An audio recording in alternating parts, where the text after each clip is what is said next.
Back in the olden days, um, people with epilepsy were were murdered because they thought we were possessed by the devil.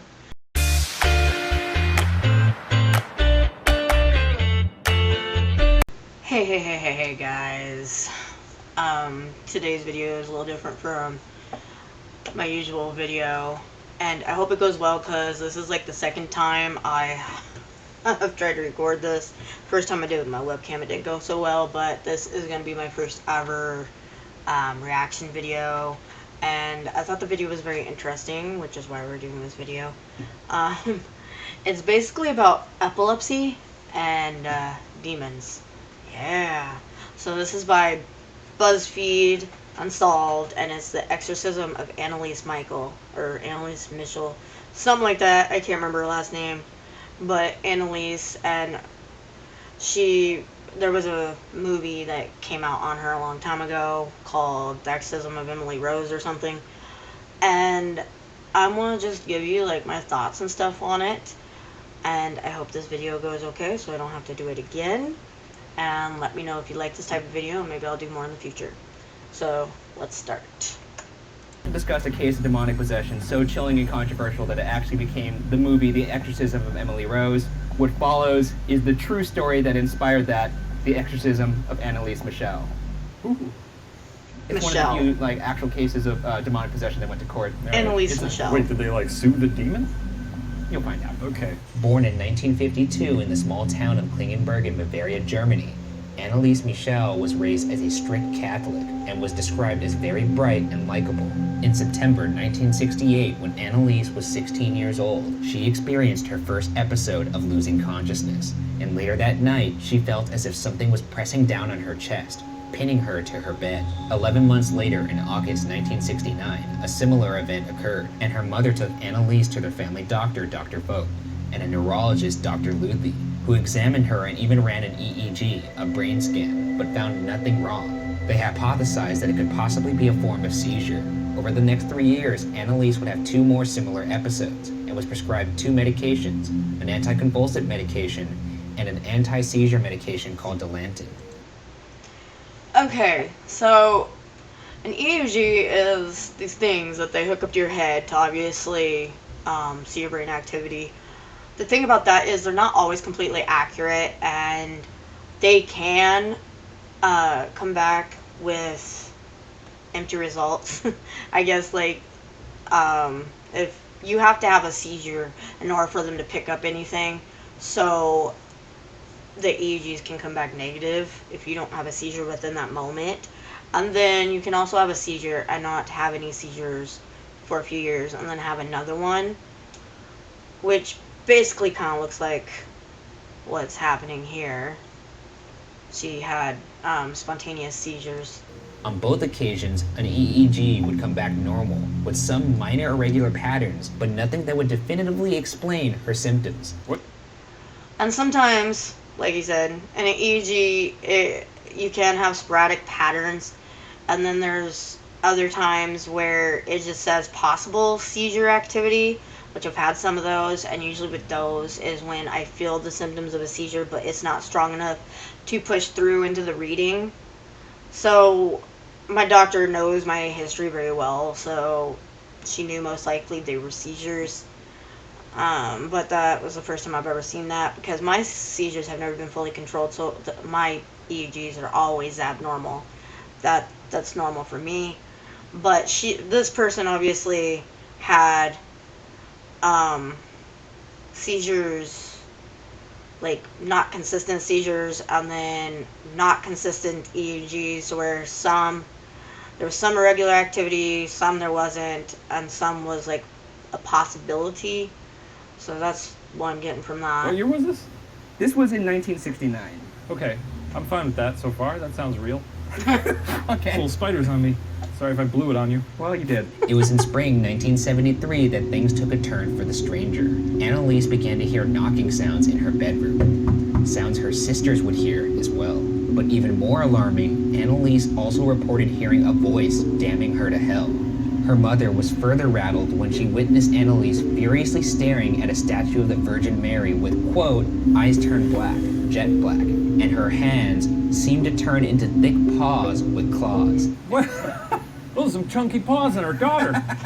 Uh-oh. You know what? Let's move on. Let's not get caught up on the bare hands. I shouldn't have even said that part. Yeah, we can't move past her having paws. I knew you were gonna like that. I'm just gonna move past. She had little kitty cat paws. In September 1973, in a neurological visit with Dr. Luthi, Annalise described horrific visions of demon faces that were tormenting her, and stated that she felt the devil was inside her. She also reported smelling something that had the aroma of burnt feces, a stench that many around her would report smelling at later times. Why do Okay, so I can't say for the people that may have smelled it after that, but there's a few things here. Your pupils can dilate from medicine or seizures, and I've been told that mine dilate as big as my iris, and a lot of time during seizures, and then they'll change after the seizure. So mine kind of change a lot, and on top of that, medicine can do it, and then they can make you, some of them can make you hallucinate. When I was younger, this video has actually brought back memories, which is why I'm doing this video. When I was younger, I see things, I heard things, I felt things that weren't there, and the voices were kind of demonic. And every time I would close my eyes, there would be another one, so I'd open it, so I had a hard time sleeping. And eventually they changed my meds, so I'm not sure at what point in my life that I quit having these problems, because I don't remember much much before 12 because of my seizures, and if I do, it's mostly traumatizing. Like, I do remember some voices and seeing things, but the mom tells me stories about how I hid under the table thinking that, like, snakes were chasing me and stuff, which I don't remember that part. Anyways, these things can definitely happen, given the medicine you're on. If the medicine don't work with you, it can do this. It can make you into basically a schizophrenic. I was diagnosed with schizophrenic when I was younger. Hey, Beanie's throwing up. Oh, crap. I'll be right back. Dog's throwing up. Okay, I'm back. I'm watching my mom's dog, and I guess she does that sometimes. I don't know. She had a seizure yesterday, so she too has seizures. My seizure sister from another mister. Anyway, she's in here with me now, and I'm gonna just keep an eye on her and make sure nothing weird happens. She was out there with my fiance, so I don't exactly know if she did anything weird, but she's in here now, so I'm gonna monitor her. Anyways, back to the video. do all these people know what burnt feces smells like? Well, I can imagine it just smells like feces Like with a little smokier. Fucking, fuck, is that a bee? Oh yeah. Also, you can smell things before a seizure, which usually are called an aura, or also focal seizures. Usually it's called an aura if it happens before a bigger seizure. If it doesn't, it's focal. I don't know. Auras are something you hear a lot in the epilepsy community. For me, the smell I usually smell is puke, and I'm not too thrilled about that one. But I don't think I'd want to smell burnt feces now. I really don't want to smell either, but that's what I smell. And sometimes I guess some people smell good stuff, but that doesn't happen to me. See what you get? This is what you get. Yes, sick. Oh! Around this time, Annalise's mother described these strange occurrences to Dr. Luthi, who, according to Mrs. Michel, advised them to consult a Jesuit, a claim that Dr. Luthi would later deny. Yeah, that's a bad doctor. Yeah, if he said that, Don't go see it. that's fucked up, right? Yeah. Whether or not that's true, the family definitely searched for a priest and eventually found a priest named Father Alt. In November 1973, Annalise met with a Freudian psychiatrist who diagnosed her as a neurotic with possible epilepsy, and another neurologist found she had, quote, epileptic patterns, and took her off Dilantin and put her on Tegretol, a much stronger drug. In July 1975, Annalise's extremely odd behavior worsened. She barely slept and prayed fervently all night. She ate spiders and flies, and even licked her own urine up from the floor. Ew. She destroyed rosaries, crucifixes, and holy pictures on the walls. Annalise also exhibited strength that was, quote, close to superhuman, throwing her sister, quote, as if she were a rag doll, and incredibly was observed effortlessly squeezing an apple with one hand until, quote, fragments exploded throughout the room. I bet I could squeeze an apple till it exploded. I bet you $1 million you couldn't. 3 days later. I mean, this is Germany. This is before preservatives. You hear that in the distance? It's the excuse train coming. Wait for it. You're full of shit, Ryan. We're going. But now you get to see 2 hands. What? She definitely used 2 hands. You said one hand.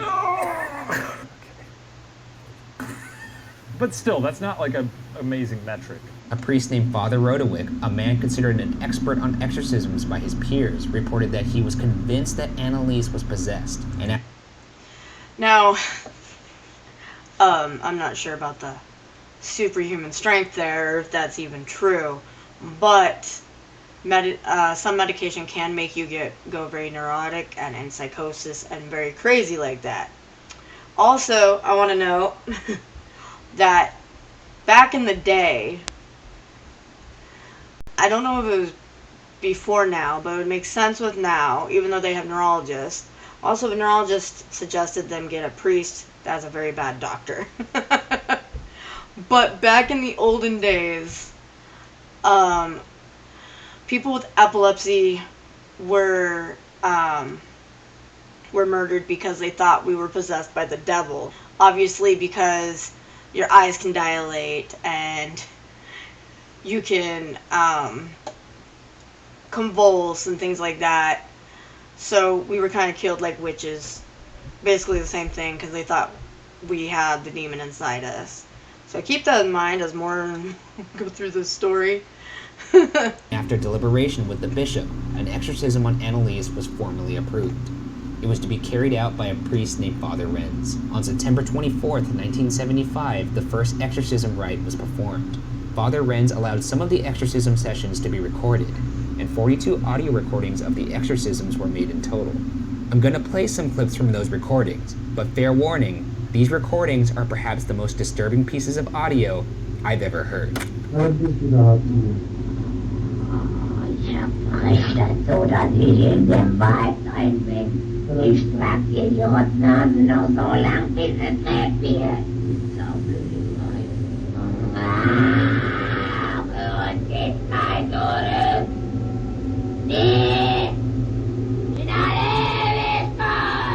know, she's screaming. She's giving it 110%. I mean, do you think that sounds like it came out of a girl? Like, Yes, it sounds like a girl doing a funny voice. your unrelenting skepticism is exhausting. It drains me of all happiness and energy, and I hope you know that.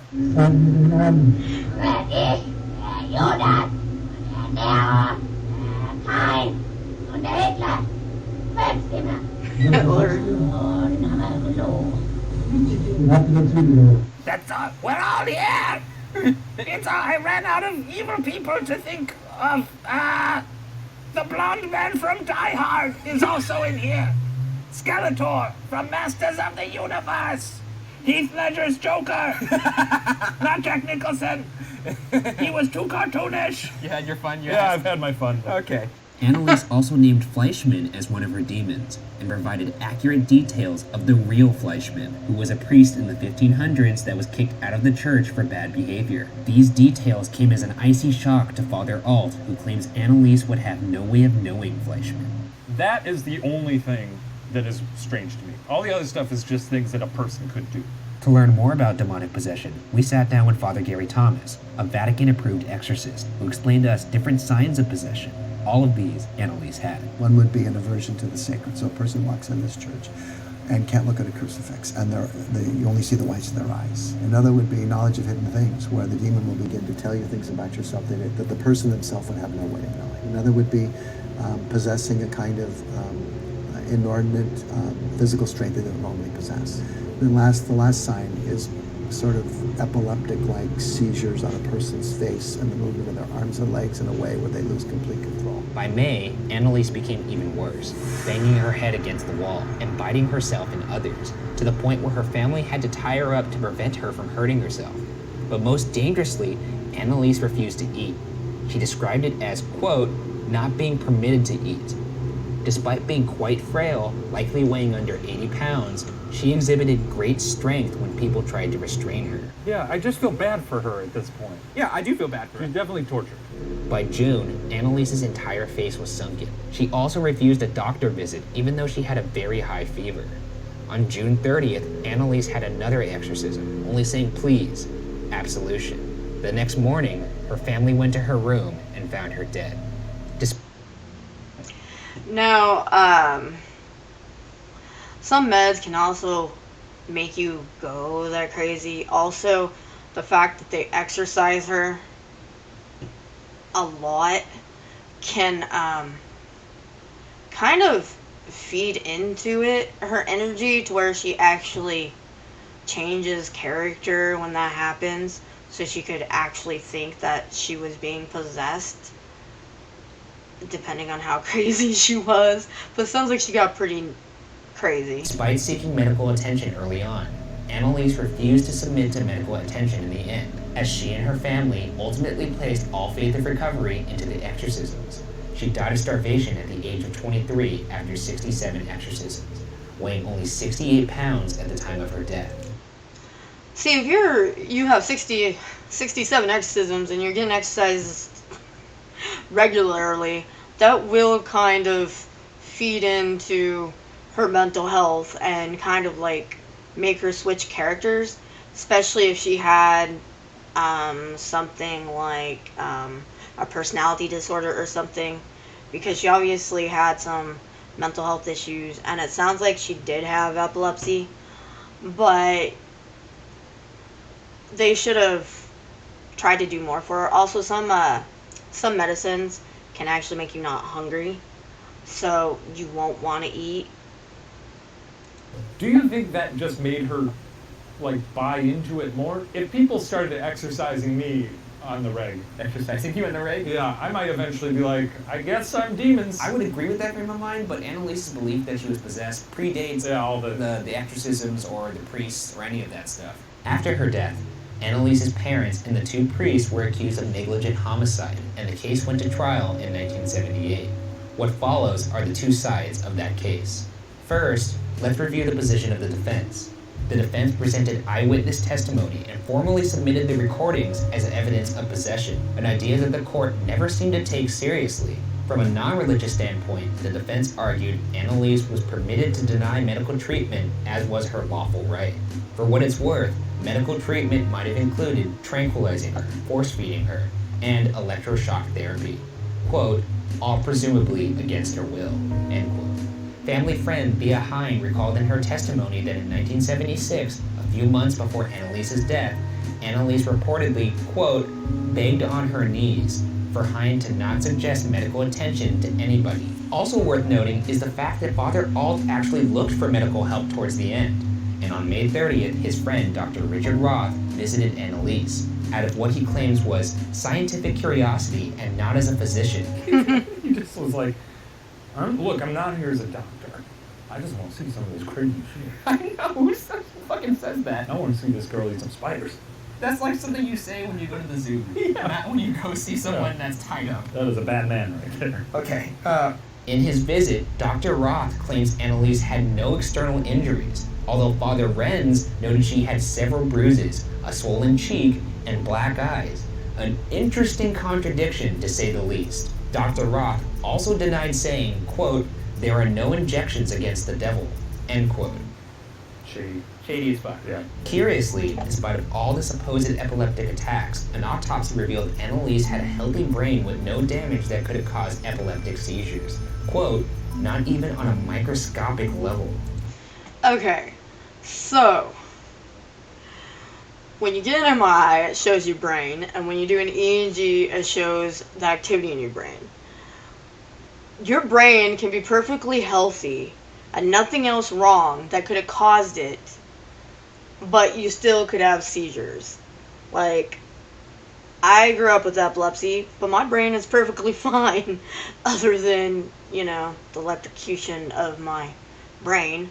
But, so, your brain can be fine, and you can have seizures. So, I mean, that's not that far-fetched, like they kind of make it sound, but it's normal. End quote. What say you to that? I mean, you know, look, I'm not a, what's a brain scientist? Neurologist? There we go. Sorry, it's been a long day. I'm not a neurologist. I don't know what the. It's funny that you said that because the neurologist said the exact same thing. He said I'm not a neurologist. It probably sounds like it. You might as well. Look, I don't fucking know. I don't know. Go visit a Jesuit. Jesus. Just get your shit stink out of my office. And even more curious was the court's seeming non-consideration of facts, such as her pupils being unusually dilated and the absence of ulcers on her body, which are frequently found in victims of starvation. Okay, all right. Any quotes on that? I mean, you know. This is great. The tables have turned, in my opinion. Now, let's review the position of the prosecution. The prosecution argued that Annalise had epilepsy and psychosis, and that the parents and two priests were liable for failing to act to save her life. The defense tore down notions of possession. They questioned the credibility of Father Alt, with the conclusion from two experts that Father Alt exhibited signs of schizophrenia. Whoa! Epilepsy can give you schizophrenic type symptoms, especially the medicine. If they don't agree with you, they can give you like all the signs. You can see things, hear things, whatever. But you can also do these things during a seizure. So I mean, I guess I'm used to all that's in this video except for the abnormal strength. I have nothing to say on that, because if that's true, then yeah, she could have been possessed. That's weird. He wasn't the guy that was doing the exorcisms, but he was the guy that initially helped Annalise in the beginning. The prosecution also argued that the medications given successfully suppressed the epilepsy-like seizures, and argued that that suppression morphed into, quote, a delusional psychosis associated with epilepsy. Okay, now, the meds could have stopped her seizures, or sometimes seizures can just stop on their own because, you know, they're weird like that.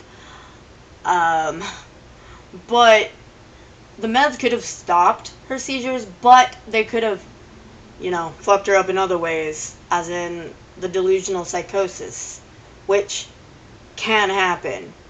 I want to put a lot of emphasis on that. This can happen. This is why we were murdered back in the day, because they thought we were possessed, because it can make you go into a delusional psychosis. It can make you convulse. It can make your eyes dilate. It can make it dilate as big as the iris, so your eyes do look really black. It can make you see things. It can make you hear things. The medicines can just make you straight up cray-cray. That's why you need to get a second opinion and switch medications if something is wrong after you try it. End quote. They argued that Annalise's psychosis was exacerbated by the exorcism, which only played into her fantasy. To piggyback on that, Annalise often went through phases between exorcisms where she behaved normally, even though she would behave as a possessed person during exorcisms. This is where I think that them exercising her so often actually messed with her, like, her mind, especially if she had a personality disorder on top of everything else. It doesn't surprise me that she switched characters when they were exercising her, because they're feeding into whatever was wrong with her. And you would think after 67 exorcisms that they would be like, huh, she's not possessed by a demon. We should go get her checked out, even if she doesn't want to. Like, you can put people in the hospital even if they don't want to. Like, there's a lot of stories on people getting forced into hospitals, even when nothing's wrong with them. So, I mean, I think, personally, that the parents didn't do enough to help her. It's unclear if the epilepsy-like seizures were stopped by medication, or if they actually stopped on their own. But Annalise's psychotic visions predate the alleged medical suppression. Weird. Sorry. Basically, they're saying that the psychosis was brought on by the suppression of the drugs. Yeah. But this Pretty much. psychosis predates the drugs. Exactly. In the end, the court ruled in favor of the prosecution, sentencing the 4 defendants to 6 months in prison. Okay, so the symptoms could have predated before the medicine, but the medicine could have actually made things worse, especially if it wasn't working for her. And then they put her on a stronger one, which obviously made things much more worse. So I feel like the drugs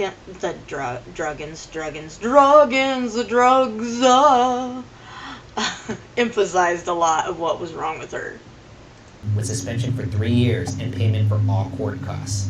The court ruled that Annalise was unable to make decisions for herself and should have been forced to submit to medical care. Right? Professor Felicitas D. Goodman, an author of a book on the case, notes the theories that Annalise was epileptic were presented as, quote, a statement of undisputable fact, not conjecture, as in fact they had been, end quote. How do you tell the difference? What? What does that even mean? Between possession and mental health? Sometimes both are going along side by side. You have to determine what is the root cause of the suffering of this individual. You start out with a discernment, and the discernment involves myself and a whole team of people. I have a medical doctor, a clinical psychologist, and a psychiatrist. In fact, a formal exorcism only happens as the last resort.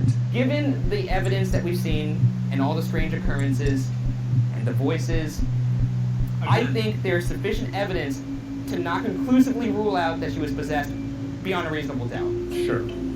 So you acknowledge that. I acknowledge there's a lot of factors in this case. I personally think there's something going on with mental health, and I also think that 67 exorcisms probably don't leave your mind in a good spot. I can see both sides. I can see how it would be mental health. I can see how it would be a possession. I lean towards possession. That being said, she should have gone to the hospital. Yeah, get that girl to a hospital, please. She's possessed or not, fucking force her to go to the hospital and let the doctors be like, holy shit, the shit's floating around. PSA, if your kid's seeing spiders. Don't take him to an exorcist. Take him to an exorcist, but do it at the hospital. No, don't take them straight to the hospital. You do both. That's what I'm saying. You do both. You have it happen at the hospital. Okay, that's fine, yeah. Regardless of the court ruling, many have debated what actually led to Annalise's death. Was it a case of mental illness, possibly epilepsy? Or was this a legitimate case of demonic possession? Whatever the real reason may be, the case of Annalise Michel is a tragedy and will always remain unsolved. Okay, so I found this story very interesting. The only thing that would make me think it was a possession would be the weird-ass strength that they say she had. Whether that's true or not is beyond me. But everything else that happened could be linked to epilepsy and the medication. At least from my side of things, because, you know, I'm an actual epileptic. I've been through all that, and I'm not possessed by no demon. The only thing I have not done was eat weird bugs and have superhuman strength. Or, you know, look at a crucifix and freak out. But if all that did happen, then she could possibly be possessed. Oh my goodness, I can't talk. But when I ran into this video, it got my interest real quick because it brought up some memories from things that I've dealt with in my past. So I thought I would do a video on it. Let me know if you like this type of videos. Maybe I'll do more in the future, especially on epilepsy if I come up against any. Let me know what you think of this video. This is my first reaction video, so please leave feedback. And until next time, bye guys.